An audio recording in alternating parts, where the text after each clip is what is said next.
A paz de nosso Senhor e Salvador Jesus Cristo esteja no seu coração e no seu lar. Nós vamos falar nesta manhã a visão do Senhor. Como é que Deus nos olha do céu para a terra? Lógico que eu não vou especificar todos os seres humanos, mas vou tomar 3 personagens bíblicos para exemplificar como que Deus olhou e a forma que Deus lidou com cada um. O primeiro está no livro de Gênesis capítulo 4, verso 4. Diz a palavra de Deus que Adão teve 2 filhos. O primeiro filho, Caim. O segundo filho, Abel. Portanto, Abel foi o 4º personagem, ou 4º ser humano a andar sobre a terra. Isto de acordo com a Bíblia, não de acordo com a ciência, mas de acordo com a Bíblia. Ele foi o 4º ser humano a pisar sobre a terra. Bom, esse personagem cresceu ouvindo seus pais e vendo os exemplos dados pelos seus pais sobre prestação de culto a Deus e confissão de pecados. Isto porque Adão e Eva já haviam cometido pecado no Jardim do Éden e agora já levavam o ritmo do culto que certamente aprenderam com o Senhor.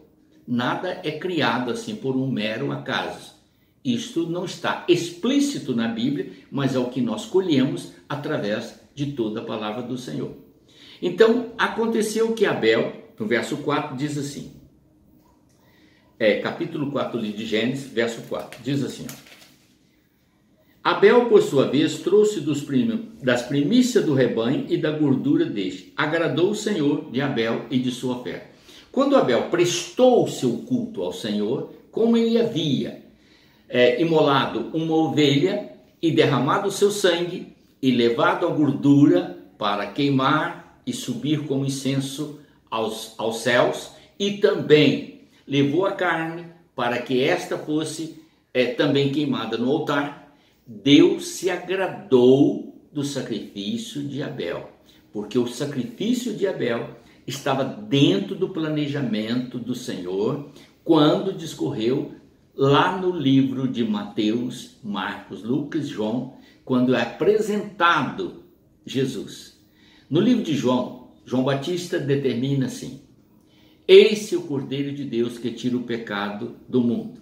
No livro de Gênesis, nós temos ainda a história de Abraão, onde é contado que Deus pediu o seu filho e na hora de Abraão imolar o seu filho, Deus substituiu o filho por um cordeiro. Quando o povo de Israel foi sair do Egito, se você prestar atenção, todos os umbrais das portas dos judeus foi colocado sangue de cordeiro. E naquela noite todos eles foram poupados juntamente com seus filhos do anjo que veio para fazer o cumprimento da matança dos primogênitos em todo o Egito. Bom, aí está especificado. Portanto, Deus olhou do céu, viu o coração de Abel, viu a obediência de Abel aos ensinamentos dos seus pais, atendeu Abel também a orientação que fora dada por Deus, por temor e amor e compreensão à santidade de Deus, na visualização do sacrifício que haveria de vir em Cristo. Deus se agradou totalmente do comportamento de Abel. E isto gerou no coração de Caim uma inveja muito grande. Então vamos observar agora a posição de Caim.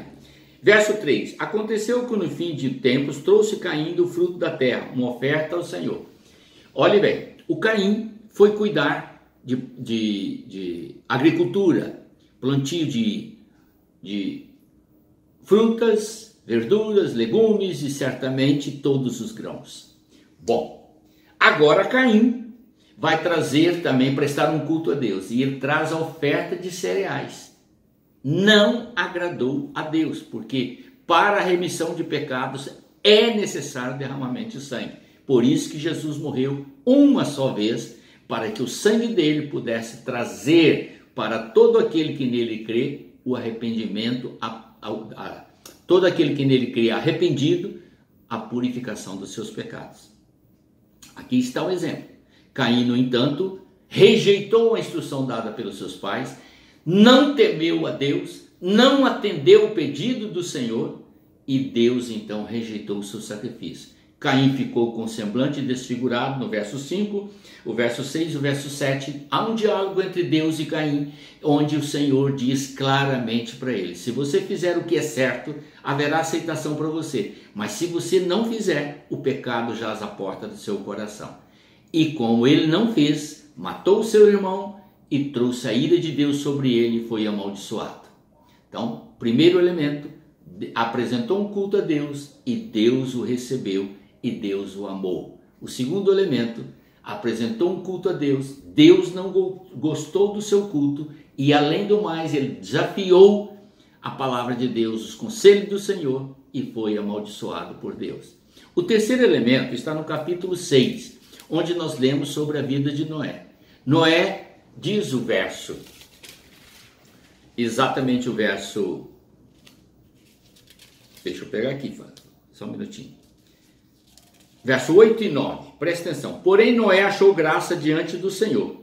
E eis a história de Noé. Noé era homem justo e íntegro entre todos os seus contemporâneos. Toda a raça humana havia caído. Todos estavam pecando abusivamente. Talvez semelhante à nossa sociedade contemporânea. Pecado abusivo, ofensivos a Deus. Deus se irou e disse: não vou deixar o homem vivo na terra. E desceu para destruir a humanidade. Mas quando ele olhou a atitude, o comportamento, o caráter, a integridade, o temor e o amor que Noé tinha por ele, ele preservou a vida de Noé.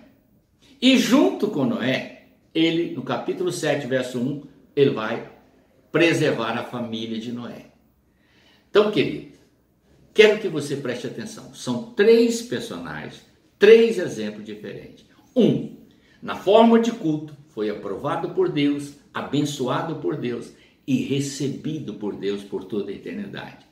2, na forma de culto, foi desaprovado por Deus, desafiou a palavra de Deus, rejeitou todas as instruções do Senhor, foi amaldiçoado por Deus. Não recebeu a vida eterna. Terceiro personagem, viveu no meio de um povo corrupto, de impuros lábios, de atitudes imorais, procedendo de toda forma errada. No entanto, ele permaneceu íntegro, e isto agradou o Senhor, que preservou a ele e preservou toda a sua família, fazendo com que o nome de Noé entrasse entre os justos e os heróis da fé, aquele que honrou o Senhor com a sua própria vida, com a sua integridade. São três exemplos para você, eu e qualquer leitor da Bíblia tirarmos lições preciosas aqui. Quando você for prestar um culto a Deus, preste um culto conforme os ensinamentos da palavra. Não faça um culto do seu jeito, da forma que o povo gosta. Faça um culto conforme Deus instruiu. É este culto que ele aceita. O outro ele rejeita e ainda amaldiçoa aqueles que assim profanam o seu santo nome. Terceiro, seja íntegro no seu comportamento. Não importa o ambiente onde você esteja, seja no trabalho, seja na rua, seja em qualquer lugar. Lembre-se, Deus é Senhor nos céus e na terra. Ele está atento a todo o nosso modo de vida. Não importa onde você esteja, lembre-se, o Senhor é o seu Deus. Deve ser honrado, temido e testemunhado como Deus santo e puro. E esta integridade tem que estar no coração. Esta foi a causa que Noé agradou o Senhor. É impossível? Não. Depende de você temer a Deus e obedecer os seus ensinamentos. Amém? Está aí 3 exemplos para que você escolha qual forma de vida você deseja viver. Deus te abençoe e te guarde. Oremos. Pai eterno, em nome do Senhor Jesus, eu te louvo e te agradeço, porque tem nos instruído todos os dias. Nos faça temer ao Senhor e andar conforme os teus ensinamentos. Te peço isso em nome do Senhor Jesus. Amém.